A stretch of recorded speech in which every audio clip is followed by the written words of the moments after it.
Hello everyone, welcome to StudyIQ IS English channel. My name is Shubham Sagar. Today we have to talk about this particular issue, whether Myanmar is causing anarchy in Manipur or not. As we are talking, this particular article has been published in Hindu, and this particular article is about or is trying to establish a correlation between Myanmar coup and whatever is happening in Manipur. And again, I will show you one particular image which may, lead to some questions in your mind. This particular image, which has been published in Hindu, this particular article is of February 2025, Hindu page number 9. And let's see this particular image. That will make things much more clearer, and you will understand what is going on in Northeast and why things are happening the way they are unfolding. Plus, we have to also talk about two particular eyes. What are these two particular eyes which we have to understand when we are talking about Northeast, in general? And these two eyes are, one is insurgency and the other eye is infrastructure. So generally what happens when you study maths, when you study CSAT, you talk about or time and work or something like that, inversely proportional, directly proportional. These two eyes are very, in a way, determines a lot of things which is going on in Northeast, insurgency and infrastructure. And you can say they are inversely proportional. If insurgency reduces, infrastructure, improves. And here we'll talk about different Kaladan multi-model project. Then you have India, Myanmar, Thailand, trilateral highway, More in Manipur, how it is suffering because of increased insurgency from Myanmar. And why this particular insurgency is increasing from Myanmar, or from, is increasing from Myanmar. We'll talk about that as well. What is happening in Myanmar from the last 3 years or 4 years, Myanmar coup, how it is impacting India in general. So we have to talk about a lot of things. See here, this particular image, the influx of Myanmar refugees has generated diverse responses in India's northeastern state. Now this word is very interesting, diverse responses. If people from other country are entering into our country, there should not be diverse responses. It should be unanimous in nature, right? We will condemn it. We don't want people from, other country to enter into our country unless, let's say, they are suffering persecution, etc. Rohingyas and others, they are exceptions. So in general, why we are having this diverse response, we will understand this when we are reading or having a look at this particular article. So this is the article we have to talk about: Myanmar, Manipur and strained borders. And this particular issue which is going on in Myanmar, we have to understand it, very important from internal security perspective. Plus we have to also connect the dots. Kuki Miti rebellion, the Kuki Miti conflict which is happening in Manipur. I have stayed in Northeast for a very long period. I have seen a peaceful time in Manipur. Plus, we are also seeing a very volatile time currently in Manipur. So we have to understand why things changed the way they changed, and how Myanmar coup is playing a crucial role here. So let's start. Insurgency and infrastructure in Northeast India. Do remember these two eyes. This will help you in mains, GS3 internal security. You have to remember these two eyes when we talk about Northeast India. Northeast India has historically, again, so what has happened is in the last few years, we have seen relatively, calmer Northeast, but things have changed in the last 3 or 4 years. That's what they are saying here. It has seen relative peace in recent decades. This stability has allowed the implementation of large-scale infrastructure projects. And these projects, they are very important from, UPSC, non-UPSC perspective. Like we have talked about IMT. And you have to know about this. India, Myanmar, Thailand, trilateral highway, which will be starting from More. So where is More? In which particular state this More lies in India? So if you know it, you can post it in the comment section. Then you have Kaladan Multi-Model Transit Project. So Kaladan Multi-Model Project, what is the current status? If you know the current status of these two projects, they are very important. IMT, India, Myanmar, Thailand project, and then the Kaladan Multi-Model Project. What is the current status? If you know it, post it in the comment section. So we had some amount of stability, like you hear about NSC and IM, National Socialist Council of Nagaland, Isak Mawaya Khaplang, or, we have heard about different kind of ULFA, etc. All these things have relatively quietened down. We are talking relatively quietened down. We don't see much, these kind of violent activities happening on a very smaller scale, relative calm in Northeast. But all these things have changed in the last 3-4 years. Political turmoil in Myanmar is straining these gains, whatever we have witnessed in the last few years, as seen in the violence in Manipur. How is Manipur violence connected to Myanmar? For that, we have to understand, there is a key word here, cookie. So now, how cookies are the connecting link between, violence in Manipur and Myanmar. This we will discuss. And again, these are the things which we are not saying. Scholars are saying what is happening. Cookie Miti and the conflict which happened between them and started from an issue whether there was a scenario when Metis were demanding for ST category, that we want scheduled tribe category, and then protest happened. That protest escalated because there were certain amount of cookies who were coming from Myanmar to the neighboring, states or the northeastern states which were like Manipur, Mizoram, etc. And in Manipur, cookies, the Kuki tribe, if you talk about Kuki tribe, they are there in Manipur, they are there in Myanmar. So these guys, when they started coming to Manipur, they got some amount of support, and that also escalated the so-called conflict between cookies and Metis, rather, according to some scholars. So we'll talk about it. So Myanmar's military coup, here there are certain words which we have to understand from exam perspective, like Tatmadaw, it is associated with which particular country, and what is happening here. So in 2021, military coup happened, and these kind of things which we see similar kind of things in Pakistan also, although not this deliberate, but this happened in Myanmar in 2021, and it led to widespread civilian discontent. So army of Myanmar, Tatmadaw, and then the government which they displaced, they created their own defense forces, which was known as People's Defense Forces. Then there are many tribes in Myanmar. They created their own, army, that those were known as ethnic armed organizations. Because of this, the situation in Myanmar is very volatile. Tatmadaw is fighting, PDFs, it's like PDFs and EAOs, and because of which it is also impacting the areas which are, bordering, the northeastern areas which are bordering Myanmar and which are bordering or which are near to these regions, Sagaing and Chin and Kachin. Again, important from perspective, because places in news, we have to know, right? They can ask you, Sagaing, Chin and Kachin are associated with which particular country. So we should be knowing about these terms. These terms are very important. Fine. So now, movement of refugees and impact on India. Ethnic groups like Mizo, Chin, Kuki, they reside on both sides of India-Myanmar border. And here we are trying to understand how this thing, and the movement has happened in large number. This coup happened, and there is a very violent conflict which is going on in Myanmar. People from Myanmar are coming to nearby northeastern states of India, because of which, the free movement regime, we'll talk about that, how it is getting impacted now. So ethnic groups, they are coming. The free movement regime allowed cross-border movement within 16 kilometers for economic and social purposes. Earlier, this free movement regime, if I'm not wrong, it was introduced around 2018 between Myanmar and certain northeastern states. Now, earlier it was for 40 kilometers. You can come and you can stay for a certain period. Now, and then it was later on reduced to 16 kilometers. And now it has been, government told this particular thing in February 2024 that they want to scrap this free movement regime, because this is also promoting insurgency in some way or the other. We have to have a tab on this.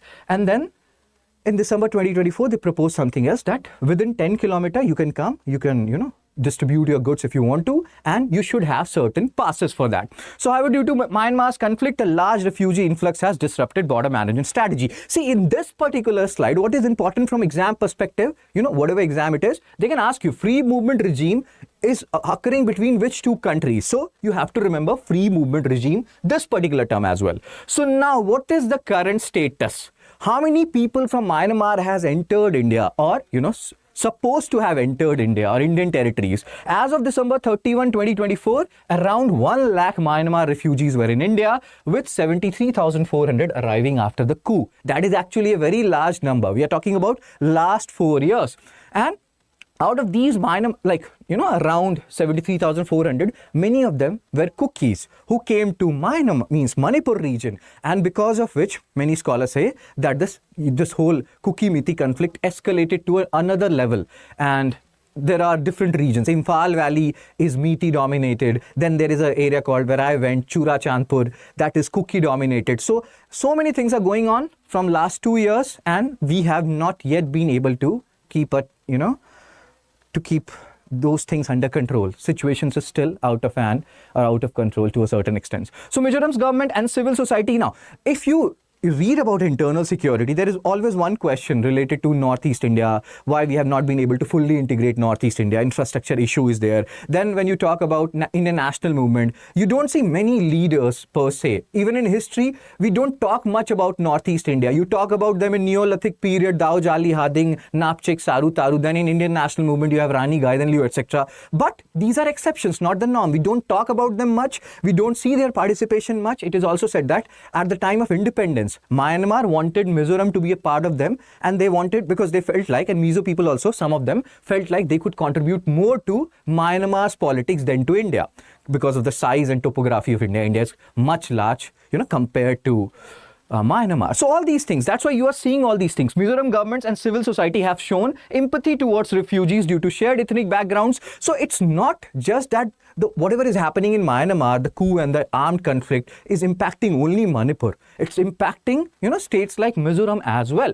But the repercussions are more in Manipur. In Manipur, concerns over demographic shifts and people, especially Methi people, they are saying that more and more cookies are coming, and that is leading to, there can be a scenario in future when they will be in minority. Mithis will be in minority. That's what different groups are saying. Just take it with a pinch of salt. So concerns over demographic shifts have fueled ethnic tensions, particularly in the Mithi-Kuki conflict. And that's why we are saying that Myanmar is responsible to a greater extent to whatever is happening in, the Manipur region.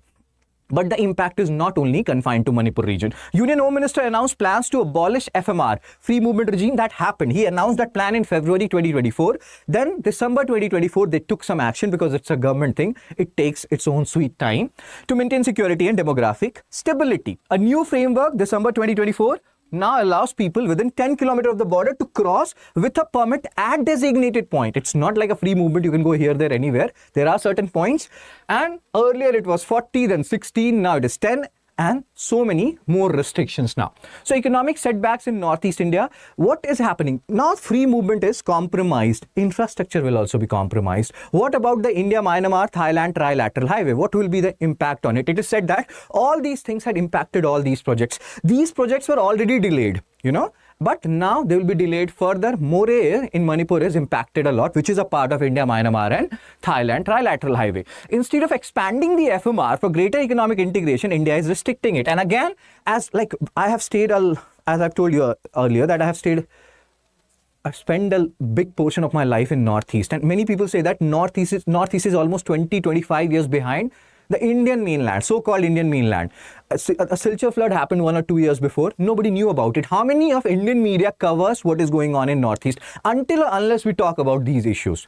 Otherwise, nobody covers what is happening in Northeast. That's a sad reality. We have to accept it. So Moria, key border town in Manipur, has suffered due to conflict, delaying India's ambition as a gateway to Southeast Asia. We kept on talking about that earlier governments, they had a policy of look east. We want to make it act east. But now everything is put to a halt now because of everything which is going on in Myanmar and Manipur per se. So India-Myanmar-Thailand trilateral highway project has also been affected. Now let's see this this is important from pre-perspective. This you can also make in mains, GS3 internal security more in Manipur, connecting, Mandal in Aipaitao in Myanmar, and it will be the Mysot is the destination point. This you also have to keep in mind from pre-perspective, sir and ma'am.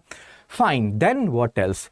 China is UNSC permanent member, because of which it has a considerable leverage in Myanmar. What this particular article is saying is, because China is UNSC's permanent member, it pressurizes Myanmar in certain ways, and it is able to, do things which India has not been able to do. And that is actually a sorry reality. China's approach versus India's strategy. China has fenced parts of its border with Myanmar to prevent unauthorized movement. It has engaged with EAOs. We have just discussed about EAOs in the previous slide. If you know it, you can post it in the comment section. It has something to do with the ethnic organizations who are fighting against the military forces of Myanmar. To combat criminal and drug syndicates, as UNSC member, permanent member, China has more leverage in Myanmar than India. Sad reality. India, lacking UNSC influence, must navigate within a democratic framework, but needs a more comprehensive strategy, because we want peace in Northeast. We want peace in Northeast in general and Manipur in particular. And we have to keep a tab on, the people who are coming from Myanmar, whether they are cookies or some other ethnic people. Recommendations for India's policy approach: prevent Indian insurgent groups from forming alliances with Myanmar's armed groups. That is a very big probability. Engage with various ethnic organizations in Myanmar to stabilize border region. We cannot, decelerate this infrastructure projects. They have to go on, and we need to we have to see how we will keep or maintain a balance between infrastructure projects and keeping a tab on the insurgency which is going on. That's what this particular slide is saying. Collaborate with neighboring countries to encourage a shift towards a federal democratic system in Myanmar. This will ensure a lasting peace in Myanmar. Despite the security challenges, India must focus on long-term economic engagements with Southeast Asia. Only then we can fulfill that particular policy of act east rather than look east. Right now we are also the same as previous governments. That is, we are also following the policy of look east rather than acting or following the policy of act east. Government policy should prioritize the reopening and expanding border trade when conditions improve. There is a caveat. It's not like open it right now, because we know the situation is very volatile, very vulnerable right now. So we have to wait for situations to improve. But yes, if we answer this particular question, whether Myanmar is causing anarchy in Manipur, see, we are not trying to say that Manipur government, or we are not trying to absolve Manipur state government for all the responsibilities of whatever happened in the last 2 years. They are equally responsible, and that's why maybe the chief minister resigned. But what we are trying to say is there are other parties also. There are other external, non-external actors also who are involved in what is happening in Manipur. This also we have to realize, and that's what this particular article is also talking about. Fine. So if you want me to, and that is what this article is all about, you can have a look at it. And if you want me to share this particular PDF with you, you can join my Telegram channel, that is Fun Study with Shubh, and that will help you in, understanding this thing in a much better manner as well. So that's it from me. I will see you soon. Take care. Be blessed. Tata. Bye-bye. And whatever is your issue, like whatever is your, point of view rather, on this particular issue, you can post it in the comment section. What should we do to keep a tab on Manipur violence? Do you have any opinion of your own? And if it is, if you have any such opinion, you are free to post it in the comment section.